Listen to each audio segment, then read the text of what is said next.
Welcome to another deep dive. Glad to be here. Before we even get started, do us a huge favor, hit that like button, and make sure you subscribe to the show. It genuinely helps us keep bringing you these in-depth explorations. It really does. Today we have a fascinating and, incredibly provocative topic lined up for you. We're doing a comprehensive sociological exploration of a new, highly debated ebook. It's been making serious waves across the internet. Specifically within the modern manosphere. Yeah. Exactly. It is titled Hold the Invisible Line, Spiritual Warfare for Men Against Marxist Feminist Misandry, and it's by Conrad Riker. Now, if you want to read this polarizing text for yourself, and we highly recommend examining the primary source material so you can see exactly what we're dissecting today, you can check out Amazon Kindle and Google Play Books to buy it. You really need to read the source material to grasp the full context. You do. And you can also follow the author directly to see his ongoing commentary by finding him at Conrad Riker on Substack. It's a text that is actively shaping conversations right now, which makes it a crucial document to examine if you want to understand the current cultural fracture. Right. And our mission today is strict impartiality. We aren't here to endorse the book's claims, nor are we here to attack them. You're just looking at the framework. Exactly. We're here to unpack the author's worldview. We want to understand exactly how this movement views the history and the current state of Western institutions. Institutions which the book forcefully claims were once meritocratic, but have now been completely captured by feminist and Marxist ideologies. Which is a heavy premise. It is! Okay, let's unpack this. The core premise of Riker's book isn't just your standard, political disagreement over tax rates or HR policies. The author elevates the modern struggles of men to a cosmic theological level. He argues that there is an active, invisible war taking place. That foundational thesis, the invisible war, is the lens through which you have to read the entire text to understand its appeal to its target audience. The author argues that the struggles men are facing today, and he lists things like crushing debt, devastating financial and custody losses in family court, and terrifyingly high male suicide rates. He says these are not the result of random bad luck. Right, he doesn't see it as just the economy shifting. Not at all. He doesn't even view them as the result of changing social norms. He explicitly calls this demonic engineering. Demonic engineering. Yeah, Riker frames the entire cultural landscape as a literal battleground of spiritual warfare. According to the text, the modern iteration of feminism isn't a grassroots movement for equality. He links it directly to ancient Gnostic heresies and what he refers to as Lilith's rebellion. Let's break that down for the listener because he's dropped some heavy theological concepts right out of the gate. He really does. When he talks about Gnostic heresies and Lilith's rebellion, how exactly is the text connecting ancient theology to modern gender dynamics? Well, in the context of the book, Gnosticism is framed as a belief system that views the physical created order, and that includes biological sex and traditional hierarchies, as a corrupt prison. A prison to be escaped or dismantled through hidden knowledge. Which he equates to modern critical theory. Exactly. And Lilith's rebellion refers to the ancient mythological figure of Lilith. In some folklore traditions, she was Adam's first wife and was cast out because she refused to submit to his authority or the established order of creation. So she's the ultimate symbol of defying structural order. Right. Riker uses these theological metaphors to claim that the modern push for equity and progress is actually a coordinated ancient poison. The text argues that this movement is designed specifically to strip men of their God-given dominion and dismantle the structural order of society. So he isn't just arguing that his political opponents have bad policies. He is positing that they are ideologically possessed by forces of chaos. That's his core argument. And what stands out is that he doesn't just speak in the abstract. He grounds this grand theological warfare in intensely personal, specific, and frankly mundane, modern scenarios to prove this concept of spiritual sabotage. He brings it right down to the modern office space. Yes. There's a story early in the book about his friend, an accountant named Paul, that really sets the tone for the survivalist mindset the book advocates. This story is fascinating. Think about your own workplace HR policies for a second as you hear this. According to the book, Paul was hit with a sudden false harassment complaint at his corporate job. But Paul, instead of panicking or relying on his reputation, simply opened up a file cabinet. And what was inside? Inside, he had 7 years of meticulous meeting notes. We're talking timestamps, project details, performance reviews, every single email chain printed out. That is intense preparation. Right. When the investigators came, Paul's accuser couldn't match a single date or project detail to her claims. The case was closed in 48 hours. The author calls this meticulous documentation civilization armor. What's fascinating here is how the author takes a modern corporate HR dispute and elevates it to a literal survival tactic for what he sees as a rigged game. Let's look at why this specific anecdote matters so much within the author's framework. Let's do it. Riker argues that modern institutions operate on a twisted version of Hegel's dialectic. Now, the traditional Hegelian dialectic is the idea of a thesis clashing with an antithesis to create a new synthesis. A basic philosophical concept. Right. But Riker claims that in modern institutions, men and women are artificially pitted against each other to create a false synthesis that will always, by design, favor female leadership and feminist ideology. So he's saying the deck is stacked before the investigation even begins. Precisely. In a system that he believes is fundamentally corrupted by the believe all women narrative, the book asserts that a man's word is entirely worthless. His inherent integrity is no longer recognized. So what's left? Therefore, absolute, time-stamped, documented proof is the only armor a man has left. He tells his readers that their ink is their integrity made visible. He is advising his audience to operate as if they are behind enemy lines in their own workplaces, collecting intelligence and building defensive dossier.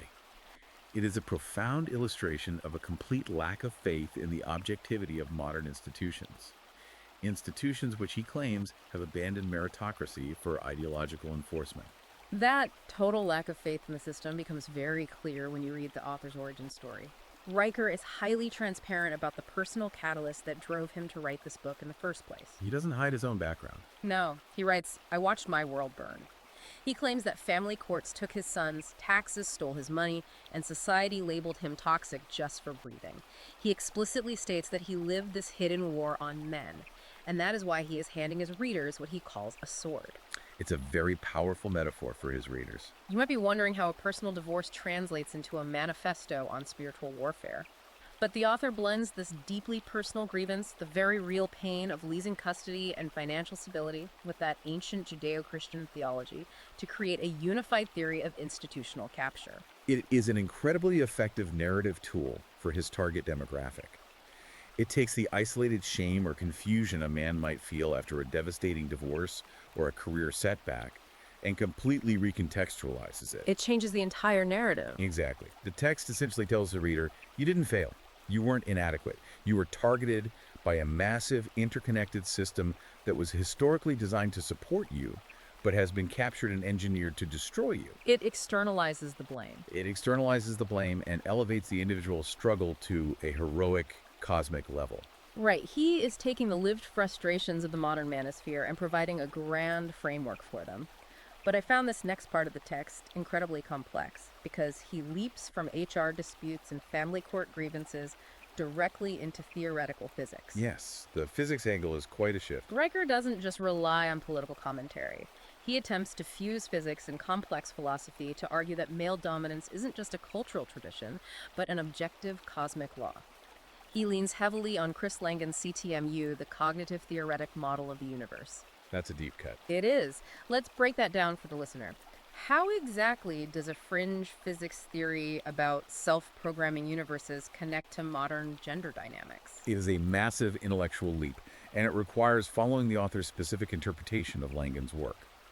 For context, Chris Langan is often cited as having one of the highest recorded IQs in America, and his CTMU theory essentially frames reality as a self-configuring, self-processing language. A universe that is constantly computing itself. Exactly. Riker takes this highly abstract theory and aggressively applies a strict gender binary to it. The text argues that men are the universe's active processors. Active processors. Yes.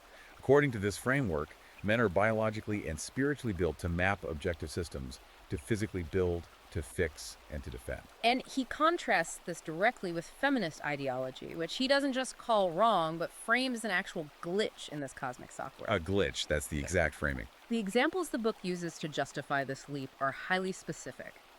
Riker uses the CTMU to explain why top-down hierarchy is essential for human survival, and he points to SpaceX versus NASA. This is a really clear example in the book. He notes that SpaceX, which he claims is driven by a 97% male engineering team, is actively building rockets to Mars. The text frames this as masculine world-forging animus, a group of men acting in perfect accordance with cosmic logic and spatial mechanical excellence. And he uses NASA as the antithesis. The author heavily criticizes modern NASA for focusing on diversity quotas, inclusive language guides, and sensitivity workshops. Which he says ruins the mission. Right. He argues this directly results in scrub launches, bureaucratic stagnation, and a failure to innovate. The sociological argument being made here is that when you ignore the biological, and in his view, cosmic reality of male excellence in favor of socially engineered equity, the system literally stops working. The processors are being throttled by a virus. Right. To further cement this idea of an objective binary, he grounds his argument not just in physics, but by returning to ancient philosophy. He brings up St. Augustine's Manichaean writings. Another big intellectual leap. Now, for a quick refresher, Manichaeism was an ancient religious worldview that saw the universe as a fundamental, inescapable struggle between light and darkness, order and chaos, spirit and matter. The author draws a direct parallel here. He maps gender onto that ancient struggle. Yes. The text associates traditional structural masculinity with light, order, and the creation of civilization. Conversely, it associates Marxist feminism with darkness, entropy, and chaos. He uses a very striking modern anecdote to illustrate this Manichaean worldview and to drive home his point that nature always wins out. Oh, the playground story. Right. Riker discusses a $5 million non-binary playground that was built in San Francisco. According to the author's account, the city spent millions of taxpayer dollars to create this perfectly gender-neutral, socially engineered space. It was completely devoid of traditional gendered play structures. So, a blank slate, basically. A blank slate? But, according to the text, as soon as the playground opened, the children immediately and instinctively segregated themselves by sex and engaged in traditional biologically driven play patterns. The boys turned sticks into swords, and the girls formed complex social circles. The author uses this anecdote to drop the line, "Nature always bats last." Nature always bats last. It is his way of saying that no matter how much money or institutional weight is thrown behind Marxist feminist social engineering, objective reality will assert itself. So what does this all mean for the reader? Because transitioning from the cosmic theories of the CTMU to a playground in San Francisco is quite a journey. It's a wild ride. How does he connect these lofty frameworks back to the psychological reality of his audience? He connects them by introducing what he calls the vulnerability trap, or the double bind. The double bind. Right. The cosmic theories serve to establish that men have a specific, unchangeable nature. The vulnerability trap is his explanation of how modern society attempts to punish men for that very nature. This is arguably the most resonant sociological observation in the text for his target audience. Because it's something they feel every day. Exactly. The author posits that modern culture sets a devastating, inescapable psychological trap. On one hand, men are constantly lectured and shamed for being stoic. They are told by media, by HR departments, and by modern psychology that their traditional emotional reserve is toxic masculinity. They're told to open up. The societal demand is that men must open up, go to therapy, and be entirely emotionally transparent. But then comes the trap. The author argues that the second a man actually follows that advice, the second he displays weakness or emotional vulnerability, he is aggressively and ruthlessly penalized by that exact same society. The penalty is swift. The examples he uses for this double bind are incredibly striking. He talks about the UFC fighter Sean Strickland. Oh, this is a perfect example of the double bind. The text walks through the timeline of this event. Last year, Strickland went on a popular podcast and, in a moment of intense vulnerability, ended up weeping openly about the severe traumatic childhood abuse he suffered. He was completely open. And the internet immediately roasted him. The crowd and commentators call him Snowflake Sean. But then, according to the book, just weeks later, Strickland stepped into the octagon and absolutely mauled his opponent to win a fight. He displayed traditional aggressive dominance. Instantly, the media narrative flipped back to shrieking about his toxic masculinity. The author uses that specific cultural moment to demonstrate that men are damned if they show pain and damned if they show strength. It's a rigged game. Damned if you do, damned if you don't. And he backs this psychological observation up with data, which makes the argument much harder for a reader to simply dismiss as an isolated grievance. The book cites data from the Harvard Business Review indicating that white-collar men are penalized 23% more than women for showing vulnerability in the workplace. 23% more. Yes. The text's interpretation of this data is that if a woman cries at work, it's often framed by management as her being authentic or passionate. If a man cries, he's immediately labeled unstable and his leadership potential is permanently revoked. He even pulls from FBI hostage negotiator data to prove this point on a life-or-death scale. Riker notes that suspects target emotionally available male agents 17 times more often than they target stone-faced, stoic operators. 17 times more often. The author's point is that predators, whether they are literal hostage takers or corporate climbers, smell emotional weakness and exploit it. Exactly. The expert synthesis of all this data, according to the author, is that modern therapy speak and corporate sensitivity circles aren't actually meant to help men heal or grow. Riker claims they are deliberate weapons designed to disarm men. To make them drop their guard. The goal, in his view, is to make men drop their guard, abandon their natural stoicism, and expose their flanks so they can be economically or socially destroyed. As he bluntly puts it in the text, weakness isn't a virtue for a man. It's a grenade with the pin pulled. Here's where it gets really interesting, because he moves from the psychological trap directly into the economic trap. Section 4 of our outline dives into what the text calls institutional capture and warfront economics. Warfront economics. The book claims that the very institutions that men historically built with their labor and ingenuity, the legal systems, the financial systems, the universities, are now actively extracting men's wealth and their very lives to fund their own replacement. This isn't just a critique of cultural attitudes. He is taking aim at the tax code and the justice system. Yes, the most visceral anger in the book is reserved for the family court system. The author describes family courts as being ideologically possessed. He introduces the legal concept of imputed income to prove his point. This part is wild. Let's look at how he defines this legally in the text. Because he frames it as a mechanism of absolute tyranny. Imputed income is a scenario where a judge decides what a person should be capable of earning, regardless of their actual circumstances. Riker describes a scenario where a man loses his high-paying job due to a layoff or a market crash, but the court continues to demand exorbitant child support or alimony based on what he could or historically did earn, rather than his actual current $0 income. And the author labels this a modern debtor's prison, completely stripping a man of his bodily autonomy by demanding labor that didn't exist. He tells a story in the text of a man who was literally jailed for contempt of court because he couldn't pay this massive imputed amount. Meanwhile, his unemployed ex-wife continued to receive state benefits. That's the smoking gun for Riker. To the author, this is clear, undeniable evidence of a system that views men solely as utility objects, as literal ATMs, and will use the violent force of the state to strip them of their freedom if they fail to produce capital for the system. The macroeconomic effects of this perceived hostility, according to the book, are staggering. Riker argues that men are recognizing this trap and enacting a massive, silent economic boycott. An economic boycott. He shares a statistic claiming that 63% of men under 30 are now avoiding marriage like landmines.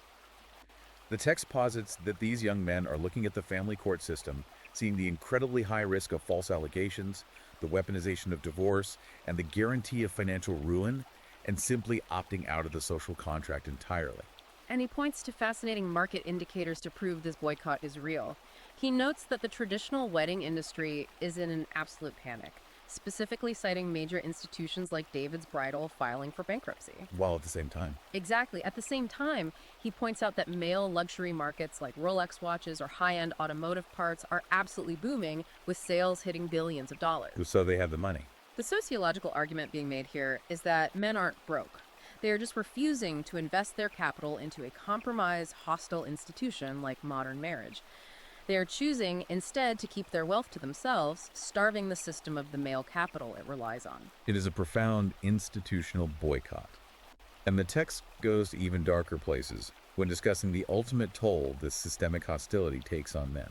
Yes, it gets very grim here. The author addresses the horrifying male suicide epidemic, citing that over 250,000 men have been driven to take their own lives.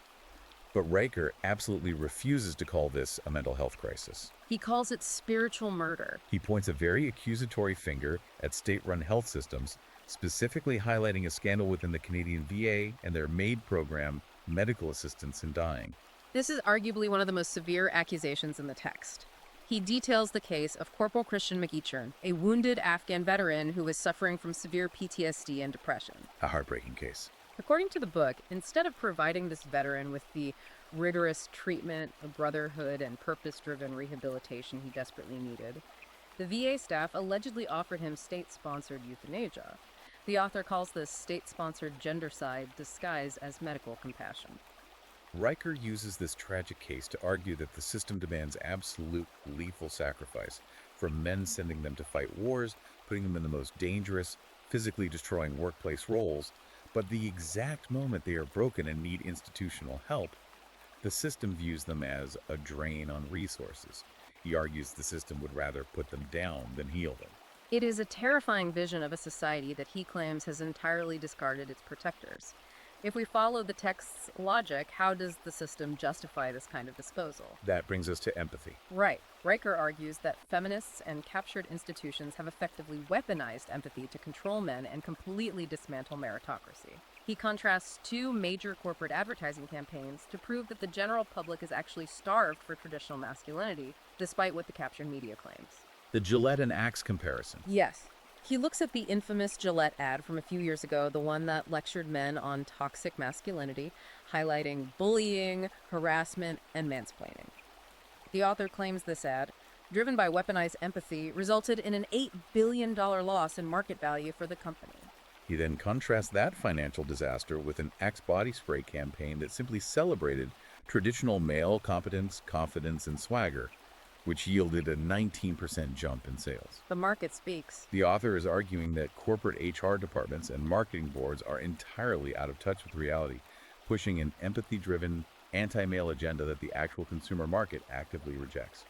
Empathy, in his view, is used as a shield for incompetence and a sword against male ambition. He takes this concept of weaponized empathy and applies it to some of the most sensitive political issues of our time, most notably abortion. Now, keeping our strictly neutral sociological laws here, we are just looking at how the author frames this within his theological worldview. Riker doesn't view abortion as a standard debate over bodily autonomy or even standard religious morality. He frames the 63 million abortions since Roe v. Wade as a literal demonic scale blood sacrifice. He views it as a direct spiritual assault on what he calls masculine generativity and God's creation.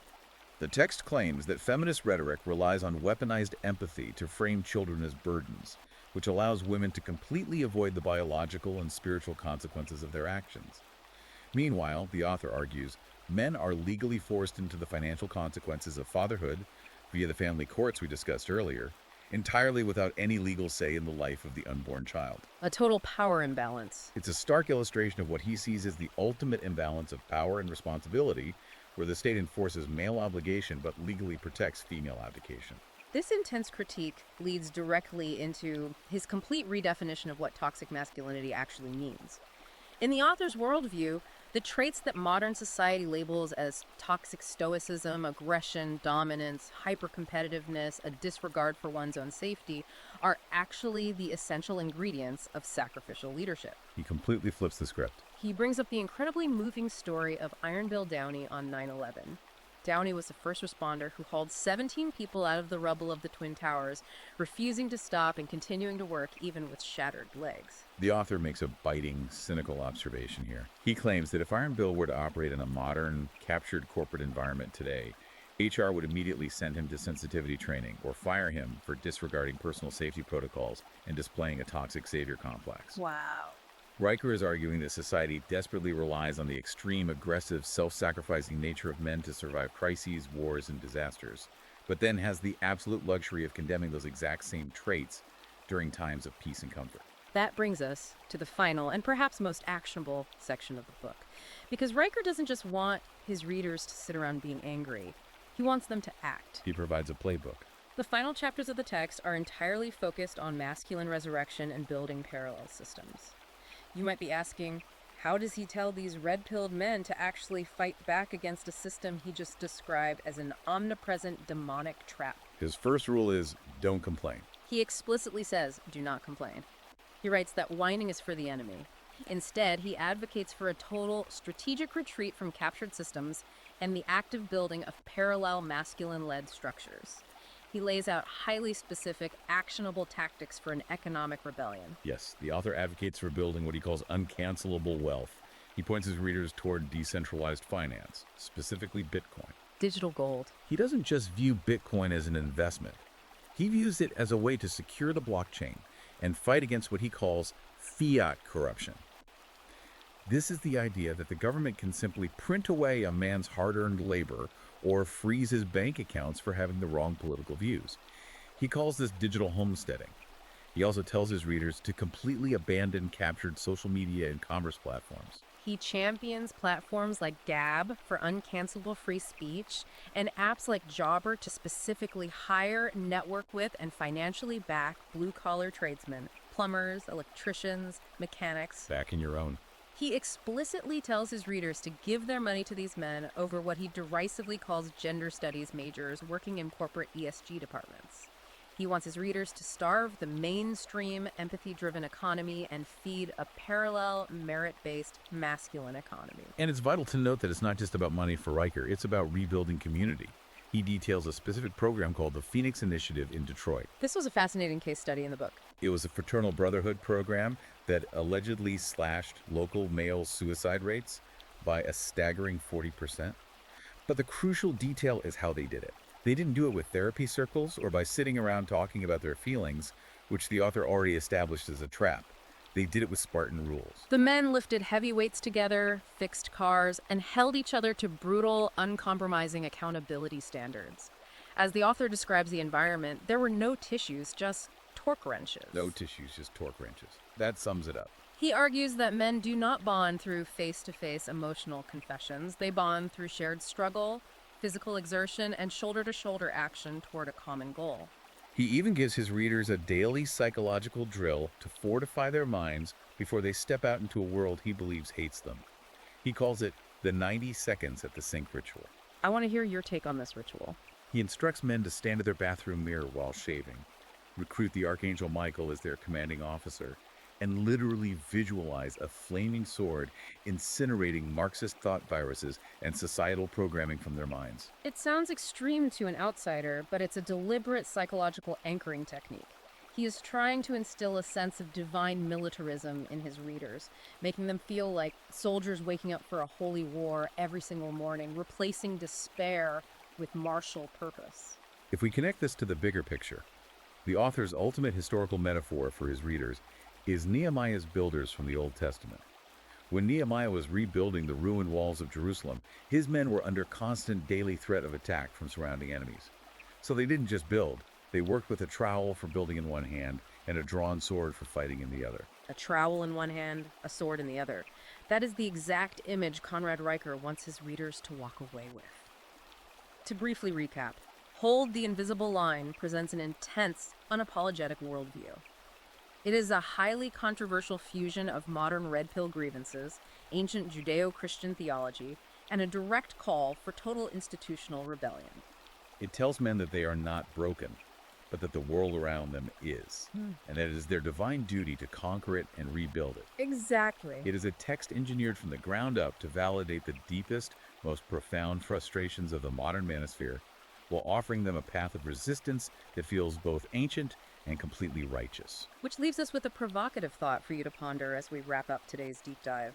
Regardless of where you stand politically or what you think of the author's massive theological leaps regarding physics and ancient heresies, we have to look at the undeniable reality of the audience this book is resonating with. You can't ignore the numbers. If a massive growing segment of the male population feels this deeply alienated from the foundational institutions of our society, from marriage, from higher education, from the legal system, and if they view these institutions not as flawed systems to be gently reformed, but as literal demonic battlegrounds to be defeated and abandoned, Right. what does that mean for the future cohesion of our society? Can a culture actually survive when its foundational narratives and institutions are fundamentally fractured across gender lines? It is something you really have to think about because these parallel systems are already being built.